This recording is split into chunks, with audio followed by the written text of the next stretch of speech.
رضی اللہ تعالی عنہ نے بیرما کی مثالیں صحابہ نے، تابعین نے، تبع تابعین نے اور مسلمانوں کا یہ 15 صدی پر مشتمل یہ زمانہ اپنے اپنے زمانے میں اپنی سعادت سمجھ کر، اپنی آخرت کا ذخیرہ سمجھ کر، دنیا سے جانے کے بعد بھی ثواب حاصل کرنے کے لیے یہ کام کیا کہ انہوں نے مسجدیں، مدرسے، عیدگاہوں، قبرستان، ہسپتالوں، اسکول، کالج اور مختلف رفاہی کاموں کے لیے اپنی زمین وقف کیا۔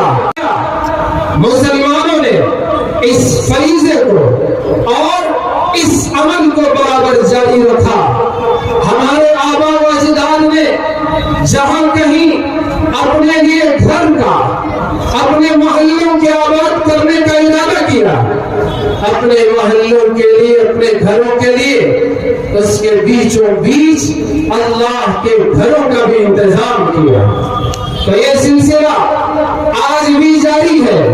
ہمارا یہ میدان اور ہمارے بزرگوں کے آرام کرنے کی جگہ ہمارے شہید حضرت ٹیپو سلطان رحمۃ اللہ علیہ نے وقف کیا۔ میرے بھائیوں، آج موجودہ دور کی یہ مغرور حکومت اپنے بلبوتے پر، اپنے تعداد کی طاقت کے غرور میں مسلمانوں کو دبانے کے لیے ہمیشہ مختلف قانونوں کو انہوں نے پاس کیا۔ مسلمانوں، میں اور آپ جانتے ہیں کہ مسلمان کبھی بھی جھکنا نہیں جانتا۔ اس کو کوئی جھکائے تو جھکانے پر کبھی وہ جھک نہیں سکتا۔ وہ صرف ایک ذات کے سامنے جھکتا ہے، جو میرے رب کی ذات ہے۔ نمرود کی جلائی ہوئی، سلگائی ہوئی اس آگ کو حضرت ابراہیم پر گلے گلزار بنا لیا۔ میرا آپ کا ایمان اس خدا پر ہے۔ یوسف علیہ السلام کے بھائیوں نے حسد کی بنیاد پر کنویں میں گرا دیا۔ اللہ نے جبرائیل کو اتنی تیزی سے دنیا میں بھیجا، جاؤ جبرائیل، یوسف کنویں کی منڈیر سے پانی میں نیچے گرنے سے پہلے ان تک پہنچ جانا اور ان کی حفاظت کا انتظام کرنا۔